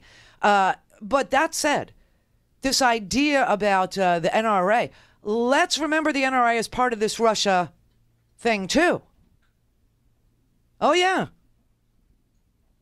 NPR is, has a story. A lot of people have stories today about this, that a prominent Kremlin-linked Russian politician has methodically cultivated ties with the leaders of the National Rifle Association. And we've mentioned his name because we saw it in Glenn Simpson's testimony in front of the House Intelligence Committee. And he said the Russians were very interested in penetrating right-wing organizations, okay? And they did it with the Orthodox Jewish organization called Chabad, which is what Jared Kushner's, his congregation is Chabad, okay? And they did it with the NRA. Very, very, very conservative groups they infiltrated. And this guy, Alexander Torshin, who is a member of the Kremlin, he's a Russian senator. He's also the deputy speaker of Russia's parliament. He was for more than a decade. He's a Putin ally, obviously. He was on Russia's National Anti-Terrorism Committee, which is a state body that coordinates with the Russian Internal Security Service, also the Russian Ministers of Defense, Interior, and Foreign Affairs Services. And Torshin, is a prolific tweeter, but nobody understands what he's tweeting because he tweets in freaking Russian. He's got a Cyrillic keyboard, so nobody can read what he said. Well, NPR went out and translated his tweets. Thank you very much. And in November of 2016, he tweeted, "For 15 years, I've traveled to the U.S. with official delegations and more often privately. In this time, I never heard one bad word about Russia." In November of 2015, he tweeted, "A comedian should make people laugh, right? So he's trying. I know Donald Trump through NRA, a decent person." Okay, he was talking about Larry David. Larry David was accusing Trump of being a racist. So he was tweeting about Larry David, and he said a comedian should make people laugh, right? So he's trying. But I know D. Trump through the NRA, a decent man. And that's the important part of that tweet. And then in January of 2017, he tweeted, "Bought a gift for NRA President Alan Kors. Tanks are his favorite topic." And then Idiot Boy tweets out a public Dropbox album that Alexander Torshin linked from his Twitter account. And it's got all these pictures of him meeting with all the former presidents of the NRA. Jim Porter, David Keene, former president of the NRA. He suggests a long-time relationship with David Keene. He's repeatedly in photos in Torshin's Dropbox, which he tweets. And then we find out that Alexander Torshin also met the current president of the NRA, a guy named Pete Brownwell, who was part of a delegation that visited Moscow in 2015, and that these relationships that were cultivated with Alexander Torshin opened another door for Torshin. Torshin first started coming to the United States in 2012, and through the NRA's recommendation, he became an international election observer, swear to God, and he watched as the ballots were cast during the Obama-Romney presidential election in Tennessee, and he tweeted that it was possible for him to do so because of his NRA links. The translation of his January 2015 tweet was, I was there at Obama's last election. The NRA card, to me as an observer from Russia, opened access to any polling station. A resident of Tennessee, a guy named Klein Preston, requested that Alexander Torshin be an international observer in November of 2012. A spokesman for the Tennessee Secretary of State told NPR. Then last year, the Washington Post also reported that this man, Preston, a Tennessee lawyer, was the one who originally introduced Alexander Torshin to the former NRA president David Keene back in 2011. Now, if you don't remember Alexander Torshin, let's go over him one more time, because this was in the testimony of Glenn Simpson from Fusion GPS, saying that they infiltrated right-wing organizations, primarily, religious ones, and the NRA. And he also told the House Intelligence Committee that they really should look into Spanish law enforcement to get more information about Alexander Torshin. And why would that be? Because the Spanish police have directed financial transactions for... They've investigated Alexander Torshin, and they were able to find some of his financial transactions. And not only did they pass this on to the FBI, who is investigating him, and of course they will not comment because it's an ongoing investigation, but it seems that Alexander Torshin was taking Russian mob money and laundering it. And it seems like what Glenn Simpson was trying to get Congress to investigate, although they will not issue subpoenas for documents because the Republicans control that freaking committee and they won't subpoena documents, which is sick, is that Alexander Torshin was laundering, this is the allegation, that he was laundering Russian mob money through the NRA. So when Donald Trump says, oh, they're real patriotic Americans, they love America, in what, Russia first and then America last? They don't. They don't. Lawmakers on the Intelligence Committee are very interested in Alexander Torshin, but they are not willing to subpoena any documents because they're run by Republicans who have no interest in fleshing out whether or not they've been lied to, whether or not why Steve Bannon gave them 25 questions that he would answer no to all of them, why Corey Lewandowski invokes executive privilege when he's never worked in the White House, how Hope Hicks said that she was instructed by the White House not to answer certain questions about her time in the White House, even though nobody has invoked executive privilege at all, ever, at the White House, and it is for the president to invoke executive privilege only. So you have these sycophants, these congressional, I don't know, what would you call them, accomplices at this point, who refuse to hold in contempt of Congress people who lied to them, or who refuse to issue subpoenas for documents, even after it's become apparent that there's been money laundering that has occurred, either in real estate transactions in New York luxury apartments or through the NRA. They don't even want to find out if these allegations are true, because their whole world will come crashing down. This is the swamp. Donald Trump is the swamp. He brought with him the swampiest of the swamp monsters. He brought with them foreign swamp monsters. He's opened up the borders to foreign money launderers. And he did it a long time before he was president. Hey, buy property, in this, nobody checks the back. Nobody knows who we sell to. Here, buy this property in Palm Beach. I paid $45. I'll take $100, and you get to launder $100 million for a $45, and then tear it down. So they won't. So Ron Wyden, who's on the Senate Finance Committee and also a member of the Senate Intelligence Committee, has demanded that the Treasury Department's Financial Crimes Enforcement Network, you've heard us talk about FinCEN before, he wants them to hand over the documents that are related to Torshin and the NRA. But nobody's going to produce documents without a subpoena. Twitter. Okay, going back to Roger Stone. Roger Stone's Twitter account. They want to see Roger Stone's Twitter account at the House Intelligence Committee because they know that Roger Stone lied either to the public or he lied to them or a combination of both. And they want, Twitter to share the private Twitter messages with Donald Trump Jr., and they want them to share the Twitter messages with Roger Stone. This is what Adam Schiff has been asking his committee to do. And he's a Democrat, right? Mike Conaway, the Texas Republican, who is the chairman now because Nunes recused himself, sort of, kind of. He won't subpoena Twitter to get the Twitter.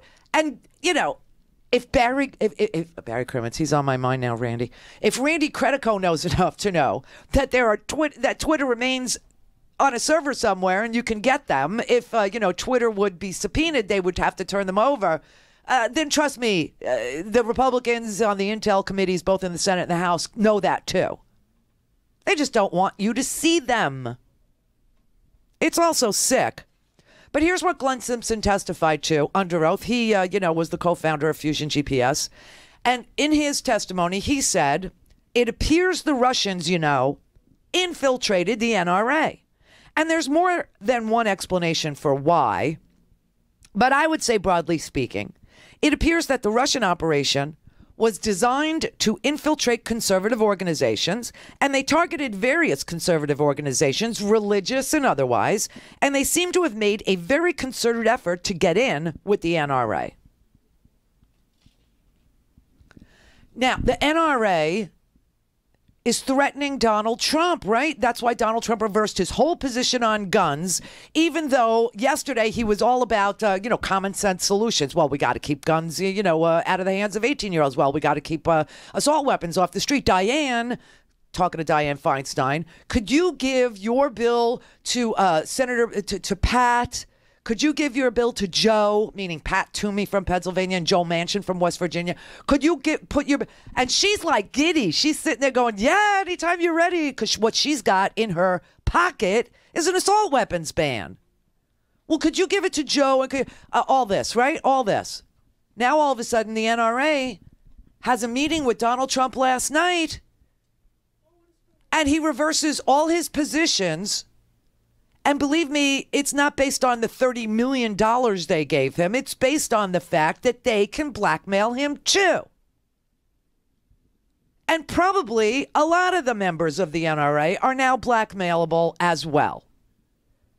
Our Congress, well, Dana Rohrabacher for sure, but our Congress is so compromised by all of this foreign money being laundered through various, especially, if the NRA is laundering Russian money and then the NRA is putting advertisements up against people who don't vote with them and going out and attacking them, which is the real power of the NRA, not the 5 million people who, pay their $25. That's not, there's 350 million to us. There's 5 million of them. Who the hell cares, right? Nobody would care.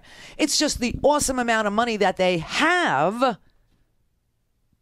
And where are they getting it from? $5 million, $25 is not going to, give you hundreds of millions of dollars to run commercials against sitting members of Congress or, wannabe Congress members, who are launching campaigns, whatever. There's something else going on. The funding is coming from somewhere, and it's enough to scare the bejesus out of congressional Republicans. So if this story pans out, and they don't want it to because they won't even look into it, then the NRA is violating the law because they are inserting themselves into American elections with foreign laundered money. And that's illegal. So maybe now you understand, that the revelation that the NRA is courting or even hanging out with or inviting a Putin ally who is under scrutiny by the FBI and was under scrutiny from Spanish intelligence and the Spanish police, who probably tipped us off, of Russian money laundering through conservative organizations, primarily religious, and the NRA, and that the NRA has still not explained their close relationship to the Russian officials in Putin's orbit, then everybody has the right to wonder, what is the NRA hiding? Everybody.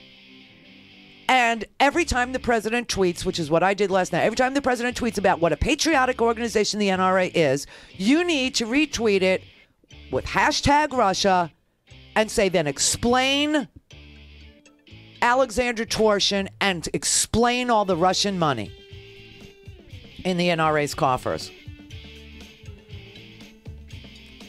Torshin currently is the deputy governor of the Bank of Russia. And the allegation is that he illegally funneled money to the National Rifle Association. And that is how you can undo the NRA. That would be the end of them.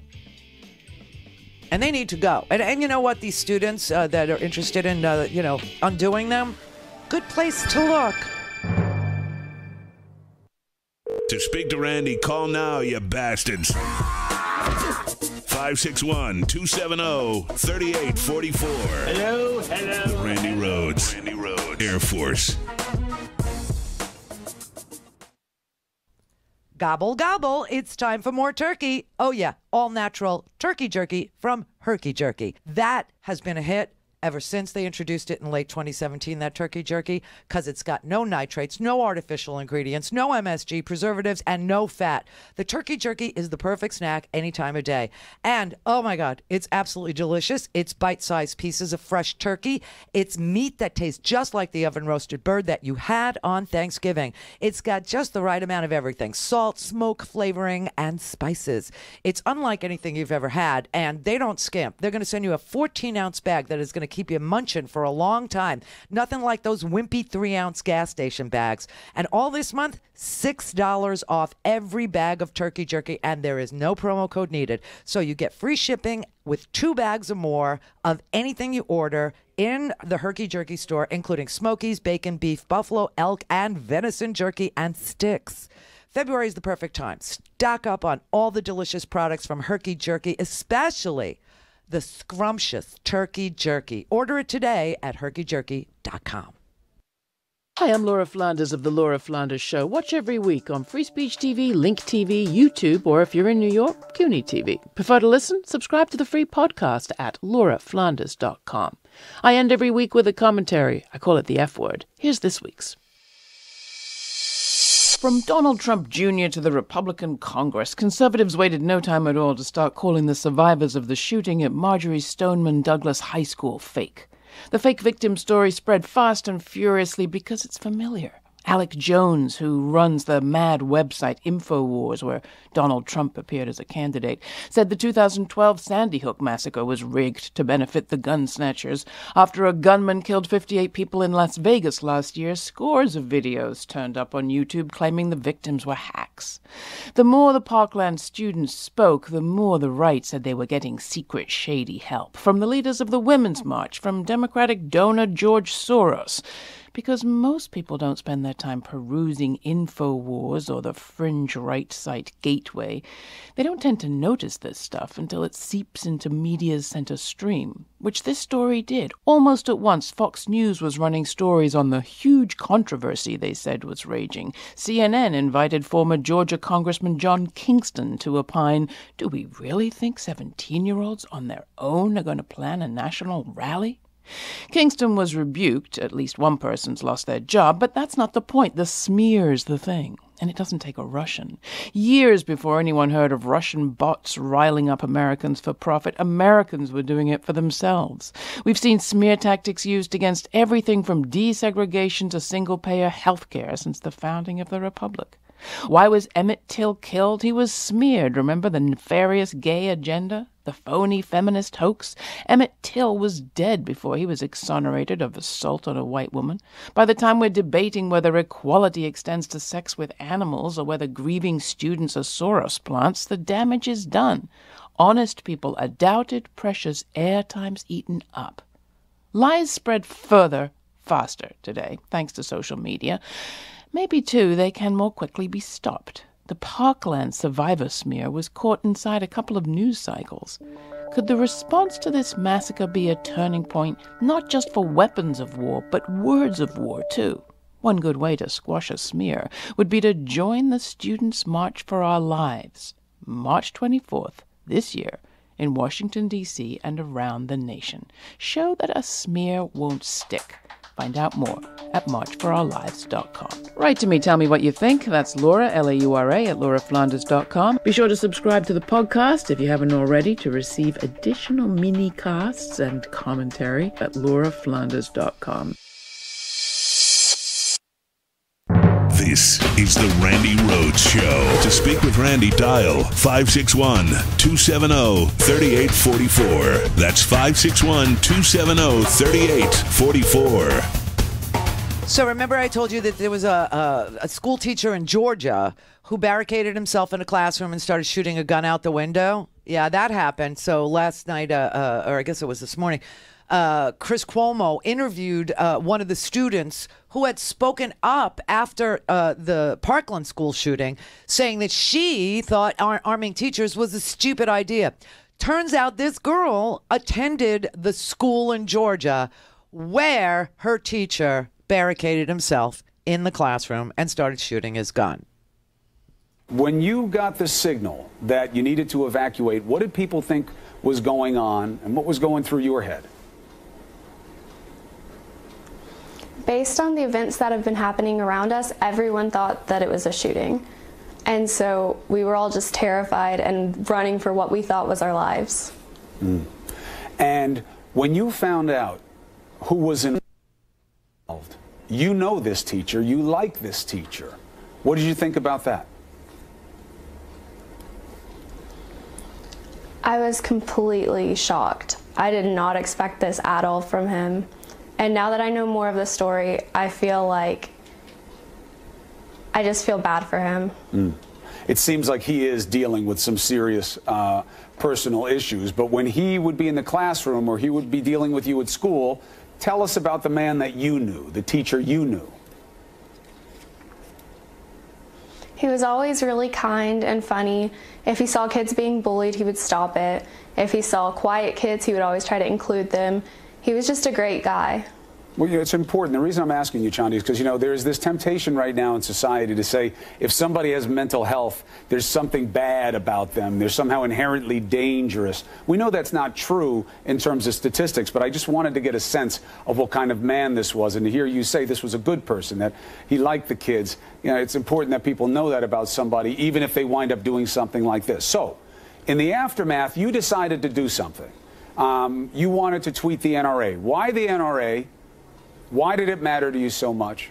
What motivated that tweet? I already knew that it was a bad idea to arm teachers with guns. I just thought that it didn't sound very logical. And after this happened, this just goes to prove that it's not good. I know that Mr. Davidson would never try to hurt anyone, and I just fear if it was a different teacher, if more teachers had guns, this could have been a lot more tragic than it was.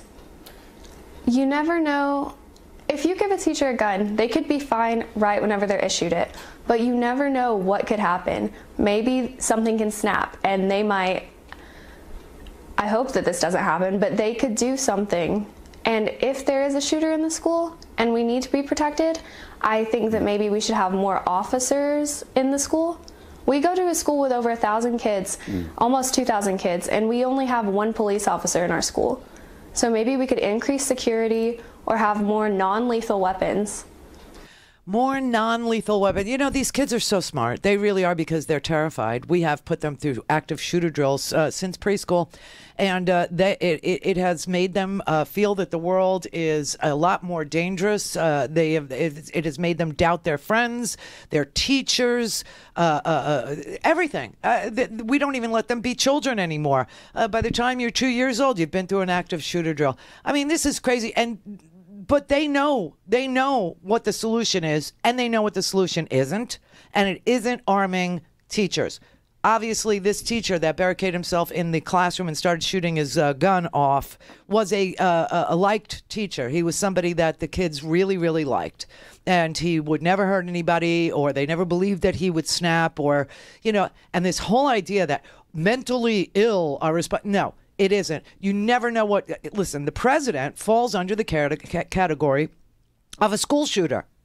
Honestly, he does. He's isolated now. He's angry. His world is very, very chaotic. He's flailing around, And he is a bully by nature. He's a natural bully. He bullies people in person. He bullied Hope Hicks right out of the Oval Office. He bullies people on social media. He's bullying Alec Baldwin today. Don't ask me why. And I don't know why it's getting as much coverage as it is. But, he's just a bully. This president has all the earmarks of a school shooter. All right. And here's Russia knowing this and knowing he's completely owned by them and blackmailable by them and manipulatable by them. And Jared's manipulatable as well, according to the Chinese and the Israelis and the Qataris and the Mexicans, who have all, been intercepted saying, hey, Jared's manipulatable. He's in, he owes $1 billion and the note is coming due and he needs money and he needs money, and I mean, this whole thing is wrong. It's just it's the most wrong thing I've ever seen happen in at the highest level. I've never seen anything like this. We have like a guy with the temperament of a school shooter as the president, with children who trade on their positions of power, not for the benefit of the United States, for the benefit of their own family businesses, which is sick. Sick. You remember there was a little story about how the Qataris, suddenly there was a blockade against Qatar, and everybody was wondering, why are we blockading Qatar? What the hell happened over there? Well, it turns out that Jared Kushner was in discussions with the Qataris about they were going to make a big loan to him, and then they realized, that it was either going to appear as a big conflict of interest, and they didn't want to risk it, so they backed off of it. And shortly after that, Jared goes to Saudi Arabia and talks the Saudis into helping the United States blockade Qatar to punish them for not making a loan to Jared Kushner. Really? So check this out. Now, Qatar, which is a friendly, country, it was a friendly country to us. They're now aligning themselves with Iran and Turkey. All because Jared didn't get his stinking loan? This is very sick and dangerous.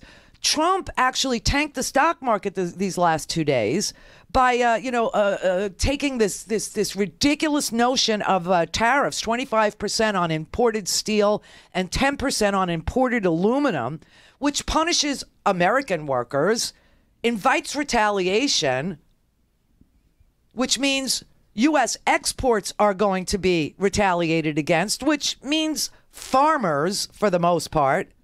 And the United States now becomes a little island of very expensive steel, driving up the cost of everything that is made from steel, like aircraft, and aluminum, like beer cans.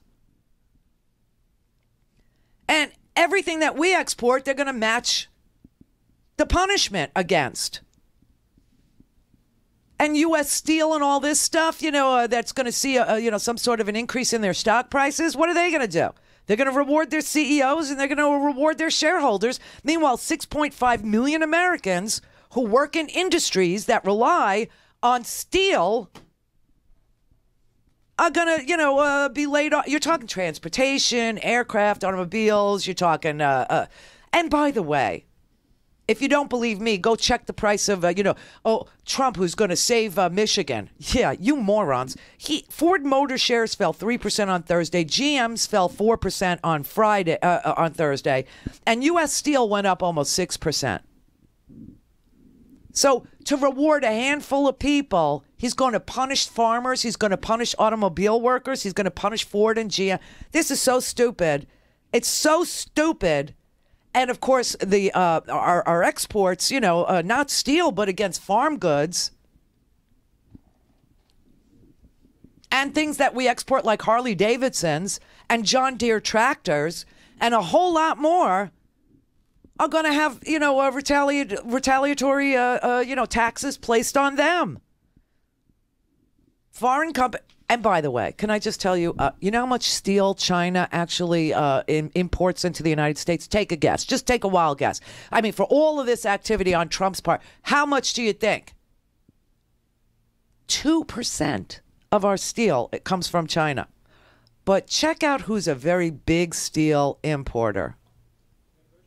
Russia. 8%, almost 9% of our steel comes from Russia. Canada, 16% of our steel. South Korea,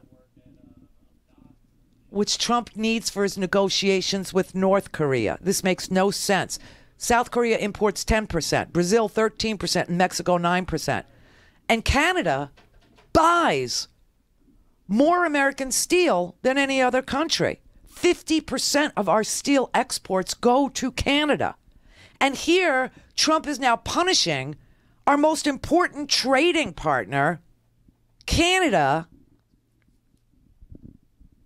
and Mexico, and he wants to redo NAFTA. You know, he knows how to negotiate. This is so stupid. The Wall Street Journal trashed him. The Washington Post trashed him. Trump finally gets his tariffs, and much of the world recoils. Let me show you this, because this is a great explanation of how tariffs work using a can of Ready Whip. Okay, which one is that? Do you know? 11. Okay, watch this. Steel is critical. This is not an area where we can afford to become dependent on foreign countries. The president's new trade policy could have wide-ranging effects, including on your ice cream sundae. You know that Ready Whip can you squirt on your sundae or pie?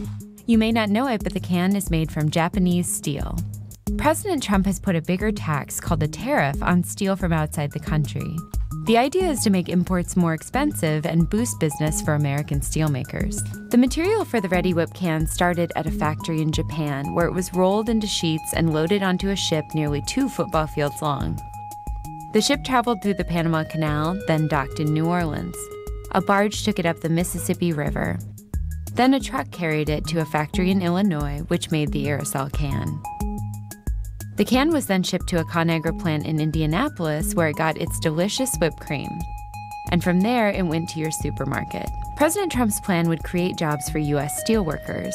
But the process of importing steel creates jobs too, from the dock workers in New Orleans to the barge and truck drivers to the factory workers in Indiana and Illinois. When imports become more expensive, companies can pass that cost along in different ways. The price of Ready Whip could go up a little. Or the companies along the supply chain could choose to pay their workers less or eat into their own profits. And it makes our products globally non-competitive, less competitive. And why did he do it? Well, according to, the New York Times, according to all the reporting that's gone on, Trump decided to do this to deflect from this week's bad news, all of the bad news. And he decided to go it alone and just, decide that, Listen, you motherfuckers, we're going to tax you 25%. That. And that's what he did. And he doesn't understand. The world is global now. Everything, the whole economy is global now. And there is no such thing as, taking away our global.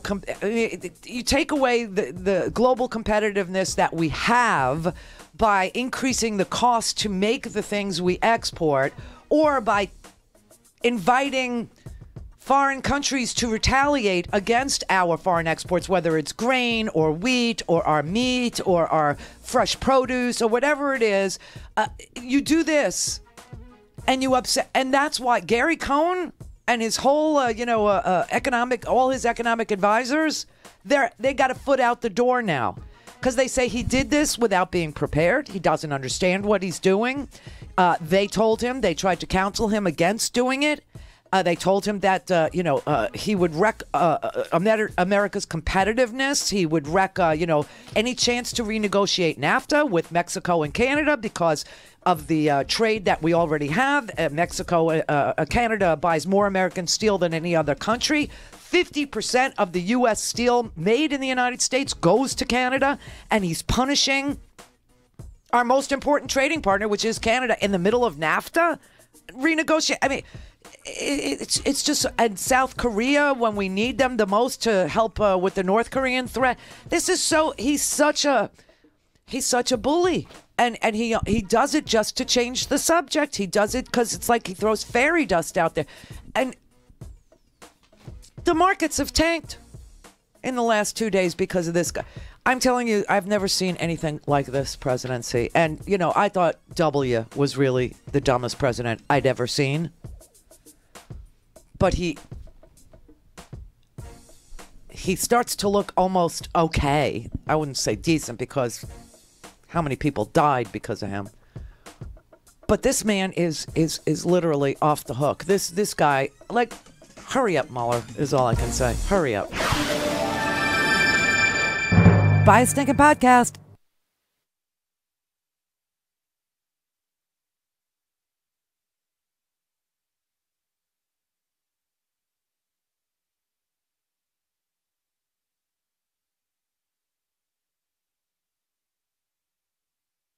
Go to randyrhodes.com for the whole thing and a podcast. Buy a stinking podcast.